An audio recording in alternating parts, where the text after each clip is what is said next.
Assalamualaikum warahmatullahi ta'ala wabarakatuh.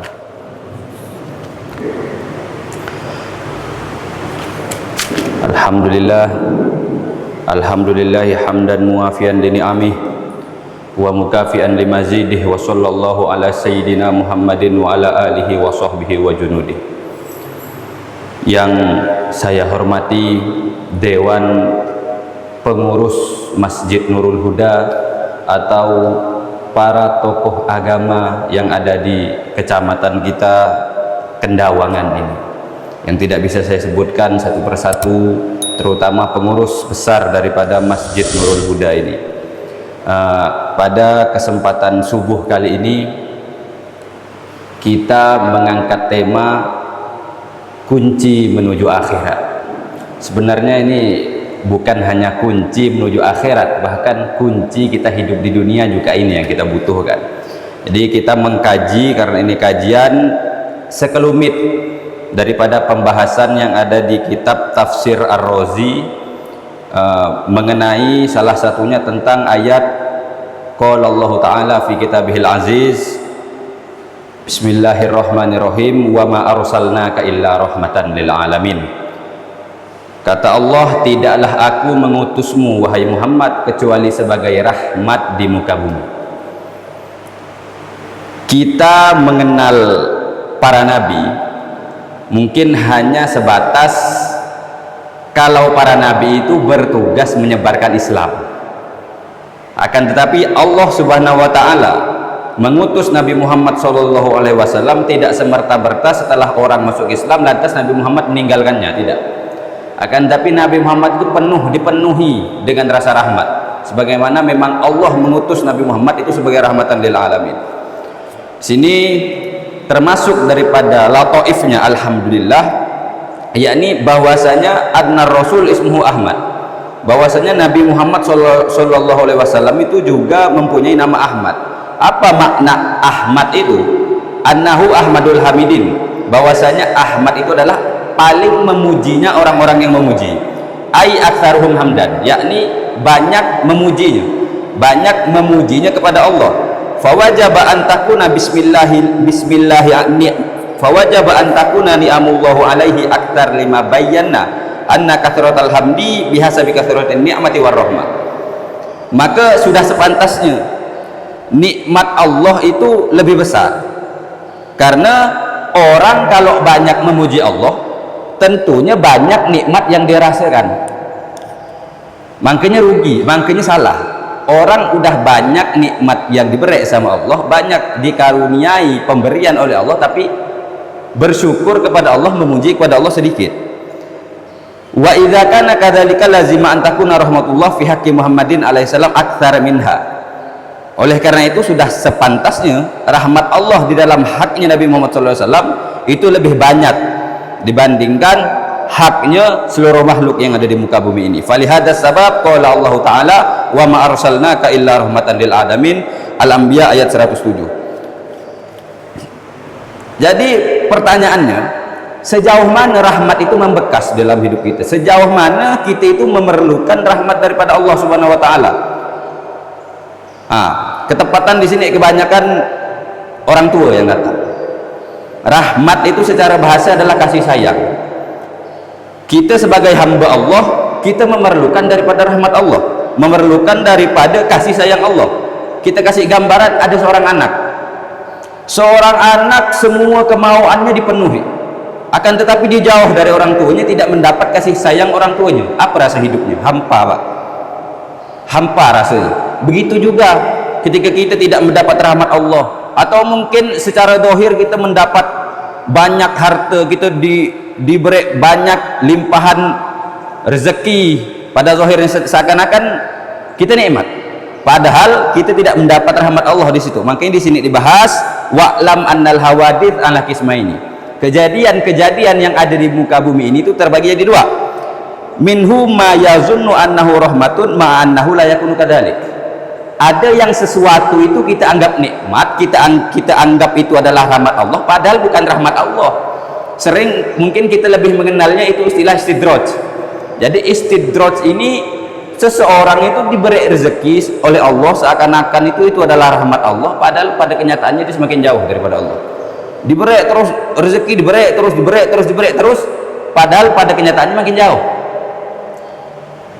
Bal yakunu fil haqiqah adzaban wa niqmah. Yang macam ini sebenarnya azab dari Allah, kecelakaan daripada Allah. Wa minhu ma yazunnu fi dzahir ma yuzannu fi dzahir annahu adzabun wa niqmah ma'a annahu yakunu fil haqiqah fadlan wa ihsana wa rahmah.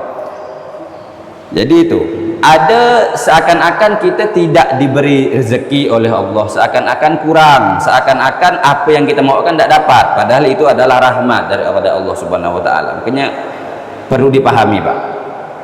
Mungkin kita diberi pemberian yang sedikit karena Allah ingin membatasi, karena orang kalau banyak hartanya bisa-bisa jadi lebih leluasa, dan ini sebagaimana yang dijelaskan oleh Al-Habib Abdullah bin Alawi Al-Haddad di dalam salah satu kitabnya, termasuk daripada seseorang yang berpengaruh. Kalau dia baik, orang-orang bakal baik.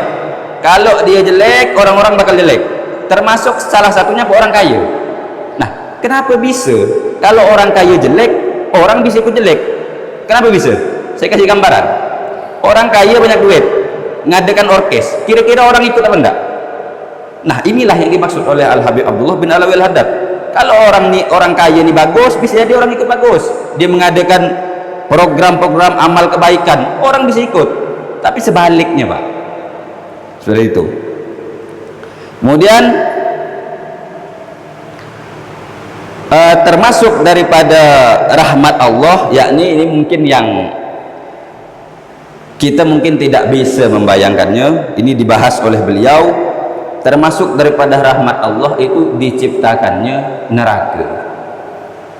Lantas mengapa diciptakannya neraka itu bisa termasuk daripada rahmat Allah? Di sini dijelaskan. Mungkin kita bertanya-tanya, kok bisa neraka menjadi salah satu rahmat Allah? Padahal kalau kita membayangkan neraka itu tempatnya orang disiksa. Tapi lantas di sini dijelaskan wal maksud min khalqin nar surful asyror ila a'malil abror. Jadi tujuan Allah menciptakan neraka itu bukan semerta-merta ingin menghukum orang-orang yang berbuat dosa, bukan. Akan tapi surful asyror ila a'malil abror, agar kita itu berpaling daripada amal-amal yang jelek, agar kita berpaling daripada perbuatan maksiat menuju kepada perbuatan-perbuatan yang Allah ridhoi. Dalam artian Allah di situ memberi kita batasan, Allah di situ memberi kita peringatan. Coba bayangkan, andaikan Allah tidak menciptakan neraka nih, mungkin kita hidup di dunia ini bakal semua maunya, karena kita anggap tidak ada hukuman atas apa yang kita perbuat.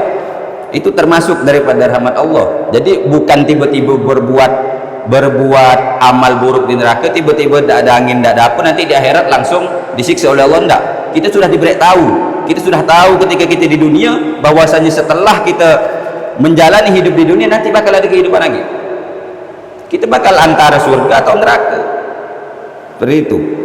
Kemudian al-faedatus tsalitsah wasafa nafsahu biqaulihi rahmanan rahiman. Allah Subhanahu wa taala mensifati dirinya sebagai Rahmanur Rahim. Ini sebagaimana yang ada di Asmaul Husna, bahwasanya Allah mempunyai nama-nama itu termasuk Rahman Rahim, Ar-Rahman Ar-Rahim. Jadi Allah mensifati dirinya sebagai Rahmanur Rahim, yang maha menyayangi lagi maha mengasihi. Tsumma innahu a'ta Maryam alaihissalam rahmatan wahidah. Allah Subhanahu wa taala memberikan kepada Sayyidah Maryam itu satu rahmat. Haitsu qala, sekiranya Allah Subhanahu wa taala berfirman, Bismillahirrahmanirrahim, wa rahmatan minna wa kana amran maqdiya. Al-Qur'an surat Maryam ayat ke-21. Fatilkar rahmah, maka satu rahmat yang tadi yang Allah berikan kepada Sayyidah Maryam, surat sababan linajatiha min taubikhil kuffaril fujar. Ini menjadi sebab Sayyidah Maryam itu selamat daripada kejelekan-kejelekan orang-orang kafir.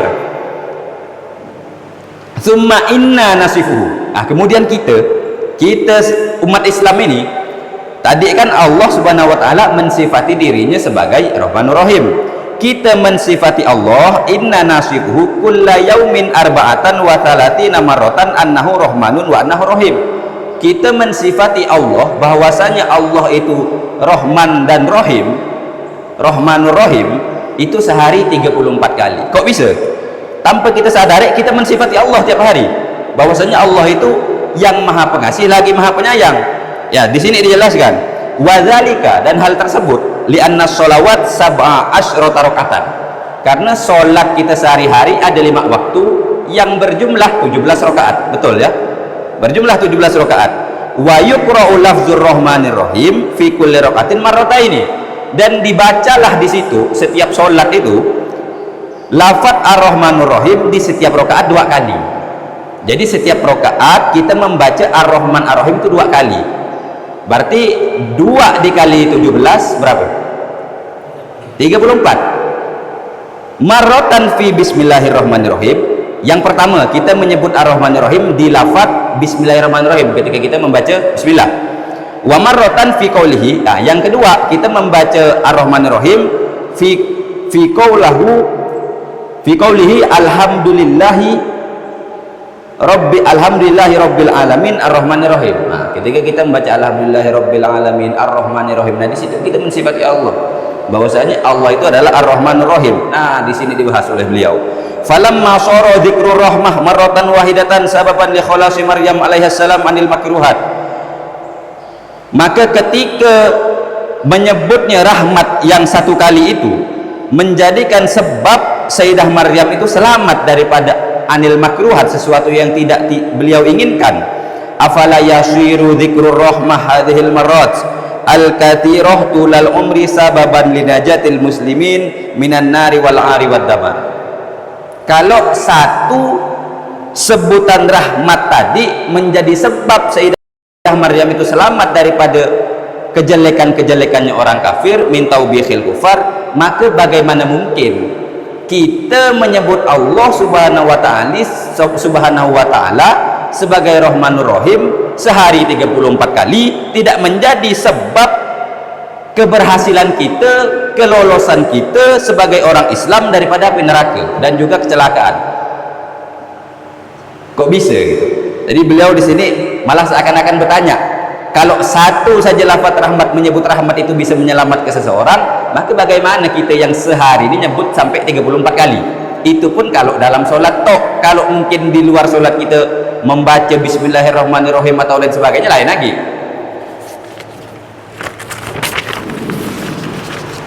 Fahadha karumun azimun minhu fid dunya wa fil akhir, maka ini adalah kedermawanan yang besar di dunia dan juga di akhirat. Wa inna ma hasala fi hadzal karam wa hadzal ihsan li kaunihi rahmatan kama qala ta'ala wa ma arsalnaka illa rahmatan lil alamin. Fa idza kana atharur rahmah al wahidah balagha hadzal mablagh, maka apabila dampaknya rahmat yang satu ini mencapai kepada capaian tersebut, mencapai kepada batasan tersebut, fa kaifa karamu man huwa rahmanur rahim, maka bagaimana lagi kedermawannya zat yang mana zat itu adalah Rahmanur Rahim, bukan hanya rahmat saja, Rahmanur Rahim yang maha menyayangi lagi maha mengasihi. Wa aidan ruwiya annahu alaihi salam qala Allahumma ja'al hisab ummati ala yadayya. Jadi penjelasan tentang yang tadi bahwasanya kita sudah tahu bahwasanya Nabi Muhammad SAW itu orang yang paling rahmat, orang yang paling dipenuhi kasih sayang, Pak. Gampangannya ketika hari kiamat nanti Jami'ul Anbiya, semua para nabi itu akan mengatakan nafsi nafsi. Jadi nabi sebelum Nabi Muhammad itu akan mengatakan nafsi nafsi, kita urusan kita, angkat tangan. Akan tapi Nabi Muhammad SAW mengatakan analaha, aku ada untuk kalian, kurang lebih seperti itu. Dalam artian Nabi Muhammad SAW itu tidak angkat tangan, meskipun nanti di hari kiamat tidak angkat tangan, tetap ada untuk umatnya. Dan Nabi Muhammad, jadi setiap nabi itu diberikan oleh Allah satu peluang doa. Nih ya, setiap nabi Allah memberikan satu peluang doa yang kalau nabi ini menggunakan diijabah oleh Allah tanpa perantara. Kebanyakan para nabi sudah menggunakan. Nabi Nuh menggunakan doa tersebut, karam semua umatnya. Banyak para nabi yang sudah menggunakan. Akan tapi Nabi Muhammad SAW meskipun berdakwah dicaci, dipukul, diapakan segala macam, tidak pernah menggunakan doa yang jelek-jelek itu, tidak pernah menggunakan doa yang Allah beri kesempatan kalau kau minta dengan doa tersebut langsung kau kabulkan tanpa perantara. Nabi Muhammad tidak mau. Kapan digunakan oleh Nabi Muhammad? Nanti ketika diperlukan, di hari kiamat bisa jadi, di akhirat bisa jadi, untuk mendoakan umatnya. Itulah termasuk daripada rahmatnya Nabi Muhammad. Bahkan Nabi Muhammad SAW itu pernah berdoa kepada Allah, ya Allah jadikanlah hisabnya umatku itu aku yang ngurus. Karena mungkin Nabi Muhammad tahu seberapa takut kita kepada hisabnya Allah, seberapa menakutkan hisabnya Allah itu, sampai Nabi Muhammad itu berdoa seperti itu. Jadi kalau rahmat satu saja, ini rahmat seperti itu mencapai kepada batasan tersebut, rahmat Nabi Muhammad yang satu rahmat itu bisa sampai seperti itu, pedulinya seseorang, sepedulinya Nabi Muhammad kepada umatnya itu seperti itu, maka bagaimana rahmatnya zat yang zat tersebut adalah Rahmanur Rahim, dalam artian di atas jauh lagi. Jadi di sini warahmah al-wahidah la takfi fi islahi alamil makhluqat. Jadi satu rahmat saja itu tidak cukup untuk membaguskan alamil makhluqat, alam-alamnya para makhluk ini. Fadharni wa abidi wa trukni wa ummataka fa inni anar rahmanur rahim fa rahmati la nihayatalaha, kata. Jadi rahmatnya Allah la nihayatalaha, rahmat Allah tidak ada overnya, rahmat Allah tidak ada batasnya, rahmat Allah tidak ada takarannya. Wa maksiyatuhum mutanahiyah, sedangkan maksiatnya manusia itu mutanahiyah, ada batasnya. Jadi di sini dibahas rahmat Allah itu tidak ada batas, maksiatnya seorang hamba itu ada batas. Jadi kita mengenal dosa itu, dosa orang ya kalau ya, tapi ini tidak mengatakan kalau dosa ini bagus, enggak Pak. Dosa orang ya kalau bukan minum khamar, berjudi atau lain sebagainya, dalam artian sesuatu yang terbatas, mutanahiyah yang terbatas. Wal mutanahi, jadi perhatikan Pak, tadi kata Allah itu rahmatnya tidak terbatas, maksiat Allah, maksiatnya seorang hamba kepada Allah itu terbatas. Wal mutanahi fi jambi ghairil mutanahi yasiru faniyan, maka sesuatu yang terbatas jika disandingkan kepada sesuatu yang tidak terbatas, yasiru faniyan, maka sesuatu yang terbatas itu menjadi fana, tidak ada apa-apanya. Ibarat sebuah dosa itu tenggelam di dalam rahmatnya Allah, hilang, tidak ada bekas. Makanya senantiasa kita mengharapkan daripada rahmat Allah. Ini kita diajarkan di dalam doa-doa, bahkan di dalam skala besar seperti maghfirah yang kita harapkan, kita mengharapkan daripada ampunan Allah, itu di doa itu juga dijelaskan. Mungkin kalau doa itu dihayati Pak, kalau bisa kita sering membaca fa illam takun taghfir lana wa tarhamna lanakunanna minal khasirin. Nah ini wawunya ini alas sawa, dalam artian kedua-duanya kita perlukan, bukan salah satu, bukan kita disuruh memilih, bukan litakhyir. Jadi ya Allah, fa illam takun taghfir lana, jikalau engkau tidak memaafkan kami, wa tarhamna, dan tidak merahmati kami, lanakunanna minal khasirin, maka sungguh kami menjadi orang-orang yang rugi. Orang kalau cuma dapat maghfirah Allah tapi tidak mendapat rahmat Allah, rugi Pak, rugi. Orang dapat ampunan Allah, rahmat Allah tidak dapat, rugi. Lanakunanna minal khasirin. Dan di dalam doa lain kita juga dijelaskan, Allahumma inna maghfirataka awsa'u min dzunubina, ya Allah ampunanmu itu lebih luas daripada dosa-dosa kami. Wa rahmataka arja indana min a'malina, dan rahmatmu itu lebih kami harapkan daripada amal-amal ibadah kami. Disitulah, sejauh itulah kurang lebihnya kita memerlukan daripada rahmat Allah, kasih sayang Allah, kurang lebih sebagaimana seorang anak memerlukan daripada rahmat kasih sayang orang tuanya, biar hidup kita ini berarah. Dan di sini ada, sebelum saya tutup, ada sebuah doa yang diriwayatkan daripada Sayyidina Ali bin Abi Thalib. Ruya an Ali bin Abi Thalib radhiyallahu anhu annahu qala kuntu atufu haulal Ka'bah. Jadi diriwayatkan daripada Sayyidina Ali bin Abi Thalib, beliau itu pernah bertawaf di sekitar Ka'bah. Lantas beliau melihat ada seseorang yang menyentuhkan tangannya ke Ka'bah sembari berdoa. Doanya Allahumma ya man la yushghilhu samunan sam'in wa ya man la tughlituhu kathratul masail, wa ya man la yatabarram bi ilhahi ibadihil mulahhin alaih, adikna barda rahmatik wa karam istijabatik. Ketika itu Sayyidina Ali kagum dengan doa tersebut. Coba ulangi doa tadi, ayat-ayat, coba ulangi. Akhirnya diulangi. Arti daripada doa tersebut apa? Allahumma ya man la yushghiluhu samun an sam'in, wahai Allah, zat yang tidak disibukkan oleh suatu pendengaran daripada pendengaran yang lain. Nah ini termasuk keagungan Allah. Allah tidak disibukkan oleh satu pendengaran dengan pendengaran yang lain. Kalau kita sebaliknya, kita ada 3-4 orang yang ngomong dengan kita, pasti tidak dengar.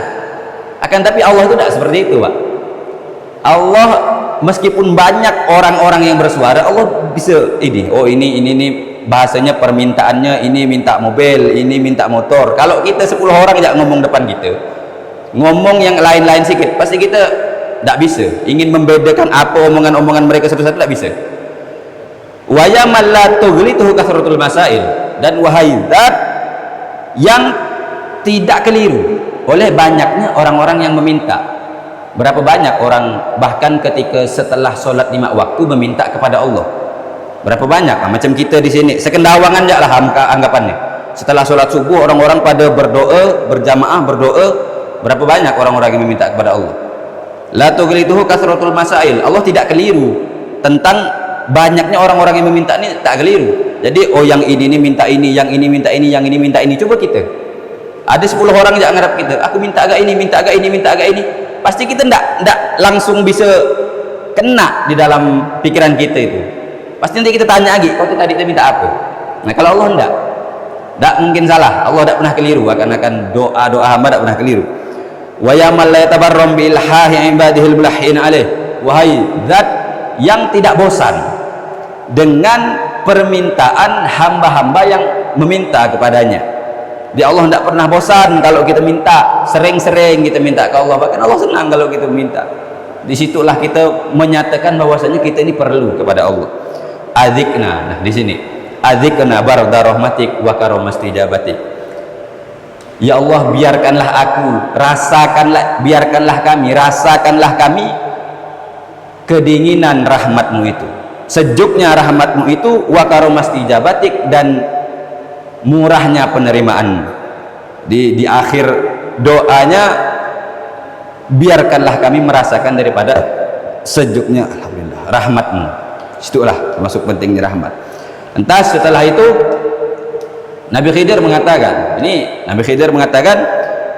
ud'ullah bihadza du'a dubura kulli shalah fa huwa alladhi nafsul khadir biyadihi ma da'a bihadza du'a illa ghafarallahu lahu dunubahu kullah. Jadi berdoalah kepada Allah dengan doa tadi. Berdoalah kepada Allah dengan doa ini, yakni kita senantiasa meminta rahmatnya sebagaimana doa di akhir tadi. Berdoalah kepada Allah dengan doa ini dubur kulli shalah, di setiap selesai sholat. Fa huwa alladhi nafsul khadir biyadihi, maka demi zat yang jiwa Khidir itu berada dalam genggamannya, berada dalam kekuasaannya, ma da'a bihadza du'a illa ghafarallahu lahu dunubahu kullah. Tidaklah seseorang hamba berdoa dengan doa ini kecuali Allah Subhanahu wa taala mengampuni seluruh dosanya. Ini doa yang diajarkan oleh Nabi Khidir alaihissalam kepada Sayyidina Ali ibn Abi Thalib ketika beliau sedang bertawaf di Ka'bah. Mungkin ini saja yang bisa saya sampaikan, kurang lebihnya mohon maaf. Akhirul kalam, assalamualaikum warahmatullahi taala wabarakatuh.